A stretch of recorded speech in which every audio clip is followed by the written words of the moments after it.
নমস্কার, দেখছেন লাইভ বং news channel. আজ ২৬ নভেম্বর বুধবার। ক্যালেন্ডারের পাতা বলছে শীতের আমেজ আসার কথা, কিন্তু প্রকৃতি বলছে অন্য কথা।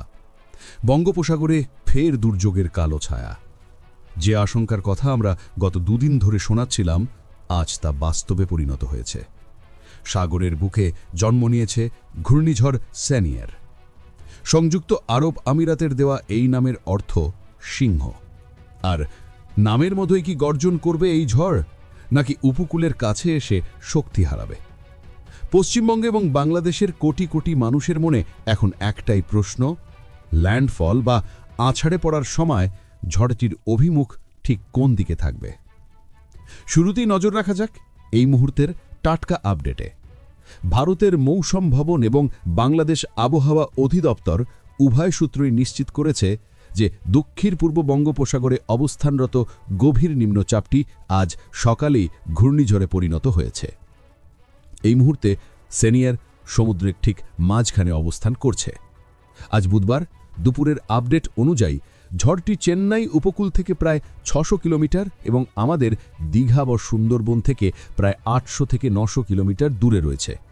এর কেন্দ্রে বাতাসের গতিবেগ ঘন্টায় ৭০ থেকে ৮০ কিলোমিটার, যা দমকা হাওয়ার আকারে ৯০ কিলোমিটার পর্যন্ত পৌঁছাচ্ছে। কিন্তু চিন্তার বিষয় হল এর গতিবিধি। আবহাওয়াবিদরা বলছেন স্যানিয়ার বর্তমানে উত্তর পশ্চিম দিকে অর্থাৎ অন্ধ্রপ্রদেশ এবং তামিলনাড়ু উপকূলের দিকে এগোচ্ছে, কিন্তু আগামী ২৪ ঘন্টার মধ্যে এটি তার পথ পরিবর্তন বা রিকার্ভ করতে পারে।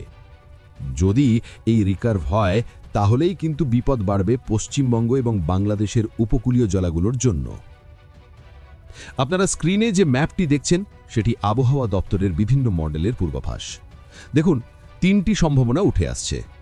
প্রথমত, ঝড়টি সোজা গিয়ে অন্ধ্র বা তামিলনাড়ু উপকূলে আঘাত হানতে পারে। সেক্ষেত্রে আমাদের দুই বাংলায় কেবল মেঘলা আকাশ আর হালকা বৃষ্টি ছাড়া বড় কোনো ক্ষতি হবে না। দ্বিতীয় সম্ভাবনা, এবং যেটা আমাদের ভাবাচ্ছে, তা হল ওড়িশা উপকূল। যদি ঝড়টি অন্ধ্র উপকূলের কাছে গিয়ে সামান্য ডান দিকে বাঁক নেয়, তাহলে পুরী বা পারাদ্বীপের কাছে ল্যান্ডফল হতে পারে। এর সরাসরি প্রভাব পড়বে পূর্ব মেদিনীপুর এবং সুন্দরবনে। আর তৃতীয় সম্ভাবনাটি হল বাংলাদেশ উপকূল। যদি বাতাসের উইন্ড শিয়ার বা উলম্ব গতিপথ পরিবর্তন হয়, তবে ঝড়টি দুর্বল বা শক্তিশালী অবস্থাতেই খেপুপাড়া বা চট্টগ্রামের দিকে সরে যেতে পারে।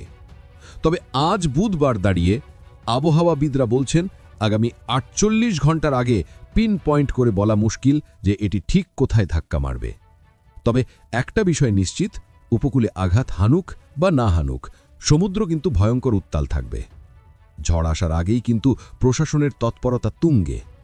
পশ্চিমবঙ্গের নবান্ন থেকে উপকূলবর্তী জেলা, বিশেষ করে দক্ষিণ ২৪ পরগনা, উত্তর ২৪ পরগনা এবং পূর্ব মেদিনীপুরের জেলা শাসকদের সতর্ক করা হয়েছে। দীঘা, মন্দারমণি এবং বকখালিতে আজ সকাল থেকেই পর্যটকদের সমুদ্রের ধারে যেতে দেওয়া হচ্ছে না। মাইকিং চলছে জোর কদমে। ফ্লাড সেন্টার বা সাইক্লোন শেল্টারগুলো ধুয়ে মুছে প্রস্তুত রাখা হয়েছে। শুকনো খাবার, ত্রিপল এবং ওষুধের পর্যাপ্ত মজুদ রাখার নির্দেশ দেওয়া হয়েছে। সীমানার ওপারে বাংলাদেশেও ছবিটা একই। চট্টগ্রাম, কক্সবাজার, মোংলা ও পায়রা সমুদ্র বন্দরে দূরবর্তী হুঁশিয়ারি সংকেত বাড়িয়ে দেওয়া হয়েছে। বাংলাদেশের দুর্যোগ ব্যবস্থাপনা ও ত্রাণ মন্ত্রণালয় জানিয়েছে, খুলনা ও বরিশাল বিভাগের ঝুঁকিপূর্ণ এলাকার মানুষদের প্রয়োজনে সরিয়ে আনার প্রস্তুতি নেওয়া হয়েছে। ভলেন্টিয়ার বা স্বয়ংসেবকদের প্রস্তুত রাখা হয়েছে। বিশেষ করে সুন্দরবন সংলগ্ন সাতক্ষীরা, বাগেরহাট ও বরগুনা জেলায় জলোচ্ছ্বাসের আশঙ্কা থাকায় বাঁধগুলোর ওপর নজরদারি বাড়ানো হয়েছে। এই ঘূর্ণিঝড় কেবল ঘরবাড়ির ভয় নয়, নিয়ে এসেছে পেটেরও ভয়। এই সময়টা আমন ধান পাকার সময়। দুই বাংলার বিস্তীর্ণ জমিতে এখন সোনালী ধানের সমারোহ। কৃষকরা ভয়ে আছেন, যদি ঝোড়ো হাওয়ার সাথে ভারী বৃষ্টি হয়, তাহলে এই পাকা ধান মাটিতে নুইয়ে পড়বে। ব্যাপক ক্ষতির মুখে পড়বেন চাষিরা। কৃষি দপ্তর থেকে পরামর্শ দেওয়া হয়েছে, যাদের ধান ৮০% পেকে গেছে, তাহা যেন দ্রুত ধান কেটে নেন।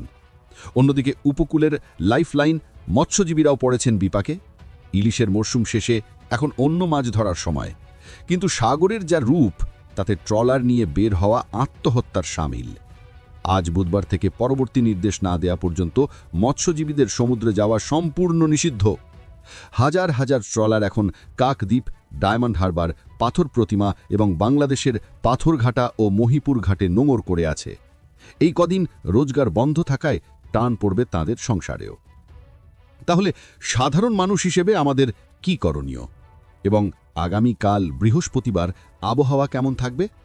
আলিপুর আবহাওয়া দপ্তর এবং বাংলাদেশ আবহাওয়া দপ্তরের পূর্বাভাস অনুযায়ী আজ রাত থেকেই উপকূলীয় জেলাগুলোতে বাতাসের গতিবেগ বাড়বে। কাল শুক্রবার সকাল থেকে দক্ষিণবঙ্গের আকাশ থাকবে সম্পূর্ণ মেঘলা। কলকাতা, হাওড়া, হুগলি এবং ২ পরগনায় হালকা থেকে মাঝারি বৃষ্টির সম্ভাবনা রয়েছে। তবে ভারী বৃষ্টির সতর্কতা রয়েছে পূর্ব মেদিনীপুর এবং সুন্দরবন এলাকায়। বাংলাদেশেও বরিশাল ও চট্টগ্রাম বিভাগের উপকূলীয় জেলাগুলোতে মাঝারি থেকে ভারী বর্ষণ হতে পারে। জলোচ্ছ্বাসের কারণে নিচু এলাকাগুলো প্লাবিত হওয়ার আশঙ্কাও উড়িয়ে দেওয়া যাচ্ছে না। শহরবাসী যারা অফিসে বেরোবেন বা জরুরি কাজে বাইরে যাবেন তারা অবশ্যই সঙ্গে ছাতা বা রেইনকোট রাখবেন। এবং হ্যাঁ, গুজবে কান দেবেন না। সোশ্যাল মিডিয়ায় অনেক সময় পুরনো ভিডিও বা ভুয়ো খবর ছড়ায়। সবসময় সরকারি বুলেটিন এবং আমাদের মতো নির্ভরযোগ্য সংবাদ মাধ্যমের ওপর ভরসা রাখুন। সবশেষে একটা কথাই বলবো, প্রকৃতির ওপর আমাদের হাত নেই, কিন্তু প্রস্তুতির ওপর আছে।